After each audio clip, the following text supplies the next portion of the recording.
নমস্কার, আপনারা দেখছেন পজিটিভ বার্তা। Think positive, be positive. Positivity নিয়েই কিন্তু আমাদের এগিয়ে চলতে হবে।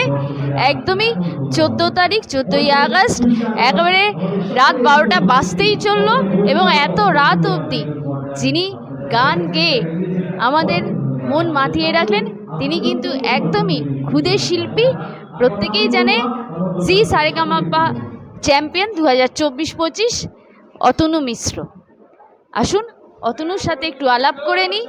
খুব মিষ্টি ছেলে, ছোট্ট ছেলে, কিন্তু অসাধারণ গানের গলা। কেমন আছো অতনু? খুব ভালো আছি। আজকে একদমই স্বাধীনতা দিবসের একদম আর কয়েক মিনিট বাদেই কিন্তু স্বাধীনতার যে টাইমটা, সেই টাইমটা চলে আসবে। তুমি এইখানে আমাদেরকে এত সুন্দর করে, এত ধরনের, এত ভ্যারাইটি গান আমাদেরকে শোনালে, একদম মন জয় করে নিলে। তো কেমন লাগছে আজকে এখানে প্রোগ্রাম করে? খুবই ভালো লাগছে, এখানে দর্শকদের দেখে, এখানে এত সুন্দর আমন্ত্রণ ব্যবস্থা, এত সুন্দর মিউজিশিয়ান আঙ্কেলরা, আমার খুবই ভালো লেগেছে। আর কিছুক্ষণে, আর 10-15 মিনিটের মধ্যেই 15ই আগস্ট ঢুকে পড়বে, ওই জন্য আরও বেশি আনন্দ হচ্ছে। বহনগরের অন্তর্গত 9 নম্বর ওয়ার্ডে প্রত্যেক বছর কিন্তু এই অনুষ্ঠান হয়, আর আমরা আছি এই অনুষ্ঠানে 14 তারিখ 15 তারিখ জুড়ে এই অনুষ্ঠান, এবং 79তম স্বাধীনতা দিবস। সেই স্বাধীনতা দিবসে একদমই 12 বছরের খুদে ছোট্ট অতনু আমাদের সব রকম গান শুনিয়ে, বিশেষ করে দেশাত্মবোধক গান শুনিয়ে মন মাতিয়ে দিয়ে গেল। অতনু, কালকে কি করতে চলেছ? কালকে 15ই আগস্ট, কালকে কি প্ল্যানিং আছে? কালকে প্রোগ্রাম আছে কি না একটু জানবো। না, আমি অত বেশি প্রোগ্রাম করি না, আমি ঘরে বসে রেওয়াজ করি, গান করি। ওই জন্য আজকে দিনটা আমার জন্য খুব স্পেশাল ছিল। কালকের দিনটা আরও স্পেশাল। আমার ইচ্ছে আছে যে স্কুলে যাব, পতাকা উত্তোলন করব, খুব ইচ্ছে আছে। আর আমি একটু হাতের কাজ বানানোর ভালোবাসি, ওই জন্য একটা জিনিস ভালো বানাচ্ছি, ওইটা আমি দেখবো। ওটা যদি কমপ্লিট করা যায় কালকের মধ্যে, তাহলে খুব ভালো লাগবে। গান তো অসাধারণ গান করছো, তার সাথে তো স্কুল, পড়াশোনা, এগুলো তো চালিয়ে যেতে হবে। কীরকম স্কুলটা কীরকম চলছে? কারণ আমরা তো সবসময় দেখি ফেসবুকে গানের রেওয়াজ, বিভিন্ন ধরনের গান, বিভিন্ন অনুষ্ঠান ফেসবুকে দেখি। পড়াশোনার খবরটা একটু নেব। পড়াশোনা বলতে আমি বেশি দিন স্কুল যাই না, আমি ঘরে বসেই পড়াশোনা করি। আর স্যারেরাও একটু হেল্প করে দেন, যখন কোথাও চলে যাই স্যারেরা যদি কোনো পড়া মিস করি স্যারেরা বলে দেন। আর টিউশন যাই, একজন ম্যাম ঘরে আসেন আর একজন স্যারের কাছে যাই। ইতিমধ্যেই প্লেব্যাক করে ফেলেছ, তারলা ফিল্মের প্লেব্যাক। একটু প্লেব্যাকের এক্সপিরিয়েন্স শুনবো তোমার কাছ থেকে। যখন প্রথমবার প্লেব্যাক করতে গেছিলাম তখন খুবই ছোটো ছিলাম আমি, তখন অতটাও বুঝতাম না। তখন অনেকবার একটা লাইনকে অনেকবার করে গাচ্ছিল, তখন খুব ভালো লাগছিল না, বারবার গেয়ে গেয়ে গেয়ে গিয়ে আর ভালো লাগছিল না। কিন্তু যখন ওটা রিলিজ হলো এতটা সুন্দর লাগলো, বলে বোঝাতে পারবো না। তো গান, রেয়াজ, পারফরমেন্স, শেখা, সব কিছু নিয়ে, তার মধ্যে প্লেব্যাকও চলে এসেছে, অনেক কিছু নিয়ে তো চলছো। কি মনে হচ্ছে প্রত্যেকটা দিনই তো একটা নতুন জিনিস শিখছো, গানেরই ক্ষেত্রে অনেক কিছু টেকনিক্যাল জিনিস শিখছো, অনেক কিছু শিখতে পারছো। তো কি মনে হচ্ছে যে কীরকম এই মিউজিক নিয়ে, মিউজিক্যাল জার্নিটা কীরকম হচ্ছে, কীরকম মনে হচ্ছে? আমি রেওয়াজ করে যাচ্ছি, গানও আমি নতুন নতুন গান তুলি। আমার মোটামুটি 1000 মতন গানের স্টক আছে। আমি চেষ্টা করছি মান্না রেজির মতন একজন বড় সিঙ্গার হওয়ার। আমার ওনার ঘরানাটা খুব ভালো লাগে। উনি সব ধরনের গান গাইতে পারতেন, হিন্দি গাইতেন, বাংলা গাইতেন, সব ল্যাঙ্গুয়েজের গান গাইতেন। জন্য আমি চেষ্টা করছি ওনার মতন হওয়ার। ওনার মতো হতে পারবো না, ওনাকে আমি করছি, ওনার চেষ্টা করছি ওরকম গাওয়ার। মান্নাদের গানই তোমার বেশি পছন্দের, এবং সেটা বোঝাই যায় তুমি যখন মান্নাদের গান করো। যত কঠিন ক্লাসিক্যাল গান হোক না কেন, তুমি একদম হৃদয় থেকে একদম গানটা করো। তো মান্নাদের গান থেকে কি গানের ইন্সপিরেশনটা স্টার্ট হয়েছে? হ্যাঁ, মানে বলতে আমার দিদি আগে গান করতো, এখন পড়াশোনার চাপে ছেড়ে দিয়েছে। ওই দিদি যখন গান করতো, ওই দিদি একজন স্যার আসতেন, দিদিকে ওই গান শেখানোর সময় আমি ওই গানগুলো হালকা হালকা করে গাইতাম। এবার ওইটা একদম সুরে গাইতাম বলে মা বাবা আমাকে ওখানকার একজন ম্যাডাম প্রতীতি বেরা দাস মহাশয়া, ওনার কাছে ভর্তি করেন। আবার ওনার মানে দিদির হাতে সারেগামাপা হাতে করি। তারপর আমি আস্তে আস্তে শিখতে শুরু করি। তারপর আমি এখন কলকাতায় ললিত কলায় সীমান্ত সরকার স্যার আর মুম্বাই শঙ্কর মহাদেবন একাডেমিতে প্রিন্স প্যাটেল স্যারের কাছে শিখছি। খুব সুন্দর গান শুনলাম এবং জানতে পারলাম তোমার মুখ থেকেই যে তুমি একদম মানে মিউজিক্যাল জার্নিটা খুব সুন্দর করে একদম একটা প্রসেসড ওয়েতে, একটা টেকনিক্যাল ওয়েতে চালাচ্ছ। চালিয়ে যাও, আমাদের অনেক শুভেচ্ছা তোমার সাথে। তুমি এইভাবে এগিয়ে যাও এবং পরবর্তীকালে খুব সুন্দর করে আরও অনেক প্লেব্যাক সিঙ্গিং করো, লাইভ পারফরমেন্স করো, বড় হও, একজন সঙ্গীত শিল্পী হিসেবে তুমি প্রতিষ্ঠা অর্জন করো। এটাই আমাদের শুভেচ্ছা। ভালো থাকো, সুস্থ থাকো এবং তোমার পরিবারের সবাইকে নিয়ে খুব ভালো থাকো। পজিটিভ বার্তা সকল দর্শকদের ধন্যবাদ জানাচ্ছি আর সকলকে প্রণাম।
সৌভাগ্য কখনো যাবে না, ওমরি সৌভাগ্য কখনো যাবে না।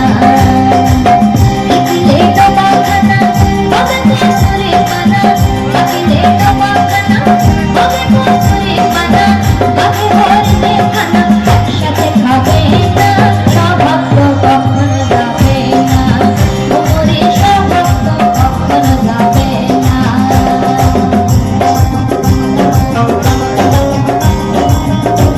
সাথে সাথে তালি।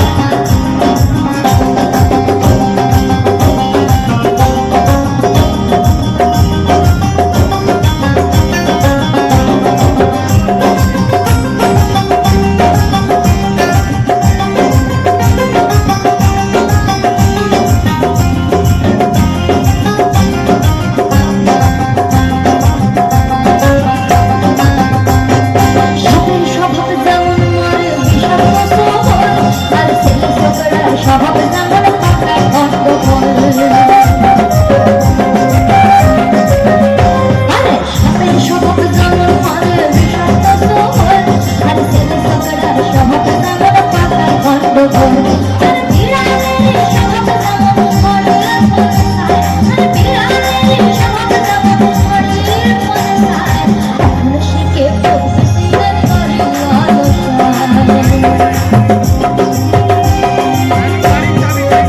কোনো ওর খেলে করে গলা হাতা কুত করে, কোনো ওর খেলে করে গলা হাতা কুত করে।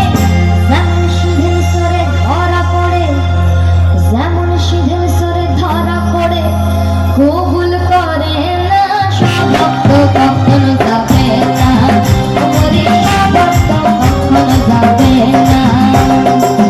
থাকিলে ডোবাখানা হবে কসুরি পানা, থাকিলে ডোবাখানা হবে কসুরি পানা, বাঘে হরিণে খানা একসাথে খাবে না, সৌভাগ্য কখনো যাবে না, ওমরি সৌভাগ্য কখনো যাবে না, ওমরি সৌভাগ্য কখনো যাবে না, ওমরি সৌভাগ্য কখনো যাবে না, ওমরি সৌভাগ্য কখনো যাবে না, ওমরি সৌভাগ্য কখনো যাবে না।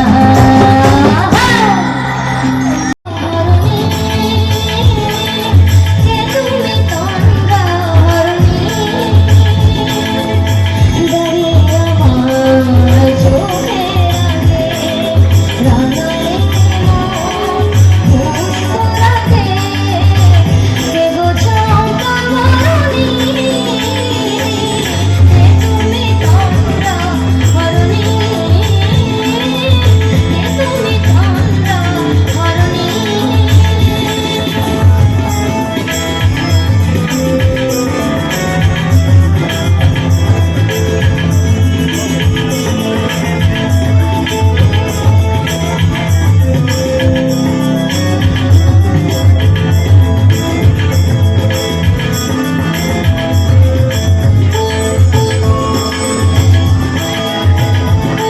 আজ তোমায় দেখে হলো মনে, তুমি ছিলে মনে মনে, আজ তোমায় দেখে হলো মনে, তুমি ছিলে মনে মনে। ধড়কনों आज भी शराब रानी बुलबुल से, ओ सनम मैं तेरा आशिक जावेदार, ओ सनम मैं तेरा आशिक जावेदार। मेरे ज़ोहरा ज़फ़ी तुझे मालूम नहीं, तू अभी तक है हंसी और मैं जवान।